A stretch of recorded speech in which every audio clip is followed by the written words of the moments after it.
2024-এর August পরবর্তী সময়ে সমন্বয়করা যেরকম গ্রহণযোগ্যতার স্টেজে ছিল, এখন হয়তো তারা সেই অবস্থানে নেই। বাংলা বুলেটিনের আজকের ভিডিওতে জানাবো যে 5টি কারণে সমন্বয়কদের জনপ্রিয়তা তলানিতে। আপনি যদি বাংলা বুলেটিন চ্যানেলে নতুন হয়ে থাকেন তবে চ্যানেলটি সাবস্ক্রাইব করে পাশে থাকা বেল আইকনটিতে ক্লিক করুন। পয়েন্ট 1, 2024-এর আগস্টের শেষ দিকে বন্যা দুর্গত এলাকায় ত্রাণ কার্যক্রম চালানোর জন্য সাধারণ মানুষের অনুদানে সংগ্রহ করা হয়েছিল 11,10,13,569 টাকা। ত্রাণ কাজে ব্যয় হয়েছিল 1,75,12,794 টাকা। অবশিষ্ট 9,35,775 টাকা। পরে এই অবশিষ্ট টাকা নিয়ে কানাঘুষা শুরু হলে সমন্বয়ক হাসনাত আব্দুল্লাহ 2024-এর 14 সেপ্টেম্বর তার ফেসবুক পোস্টে বলেন, ঢাকা বিশ্ববিদ্যালয়ের একজন শিক্ষক, একজন নারী শিক্ষার্থী ও একজন ছাত্রের নামে যৌথ অ্যাকাউন্ট করে অবশিষ্ট টাকা ঢাকা বিশ্ববিদ্যালয়ের জনতা ব্যাংক, সোনালী ব্যাংক, ইসলামী ব্যাংক ও মোবাইল ব্যাংকিং এ সংরক্ষিত রাখা হয়েছে। কিন্তু বিষয় হচ্ছে, মানুষ তো টাকাটা ব্যাংকে রাখার জন্য দেয়নি এবং টাকাটার বর্তমান অবস্থা কি সেই সম্পর্কে কোনো সমন্বয়কের মুখে কথা নেই। পয়েন্ট 2, হঠাৎ করে সমন্বয়কদের মনে হলো রাষ্ট্রপতি শাহাবুদ্দিনকে পদ থেকে সরানো দরকার। ওই তোরা রাজুতে আই বক্তব্যের স্টাইলে সমন্বয়করা বঙ্গভবন ঘেরাওয়ের ডাক দিলেন। বঙ্গভবন ঘেরাও করতে গিয়ে সমন্বয়করা দুটি বিষয় দেখলেন।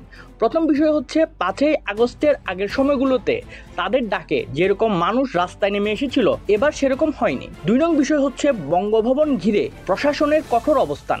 এরপর সমন্বয়করা ধর্ণা দেয় বিএনপি ও জামাতের দরবার। বিএনপি সরাসরি বলে দেয় তারা রাষ্ট্রপতির পদত্যাগের পক্ষে নেই। এরপর সমন্বয়করা বেশ কিছুদিন মাঠ গরম রাখতে লম্পজম্প করলো, দৌড়ঝাঁপ করলো। তারপর আস্তে আস্তে একজন একজন করে মাঠ ছেড়ে চলে গেল। কিন্তু রাষ্ট্রপতি ইস্যুতে সমন্বয়কদের লম্পজম্প এবং পরবর্তীতে মাঠ থেকে সটকে পড়ার বিষয়টি সাধারণ মানুষ খুব ভালোভাবে নেয়নি। পয়েন্ট 3, সময় টিভির কয়েকজন সাংবাদিককে জোরপূর্বক চাকরিচ্যুতি করা নিয়ে হাসনাত আব্দুল্লাহর নাম উঠে এসেছিল। পরে ঘটনা নিয়ে হাসনাতের ব্যাখ্যা ছিল উনি নাকি বিষয়টা বুঝতে পারেননি, কিন্তু সাধারণ মানুষ যা বুঝার বুঝে নিল। পয়েন্ট 4, 2024-এর ডিসেম্বরের শেষের দিকে সমন্বয়করা গো ধরল বছরের শেষ দিন তারা শহীদ মিনারে জুলাই ঘোষণাপত্র প্রকাশ করবে। তাদের দাবি 72-এর সংবিধান ছুঁড়ে ফেলতে হবে। এটা নিয়ে অন্তর্বর্তী সরকারের সাথে তাদের কিছুদিন দড়ি টানাটানি চলে। তারপর হঠাৎই সমন্বয়কদের পিছটা। পয়েন্ট 5, সমন্বয়করা ঘুরছেন ফিরছেন, বক্তৃতা দিচ্ছেন, দামি গাড়িতে চড়ছেন, দামি পোশাক ও দামি মোবাইল ইউজ করছেন, কিন্তু তাদের টাকার উৎসটা কি এই বিষয়ে প্রশ্ন করা হলে তারা ঘুরিয়ে ফিরিয়ে উত্তর দেন। সমন্বয়ক হান্নান মাসুদকে নিয়ে আলোচিত অনলাইন অ্যাক্টিভিস্ট ইলিয়াস হোসাইন অভিযোগ করেছিলেন হান্নান তদবির বাণিজ্যের সাথে জড়িত।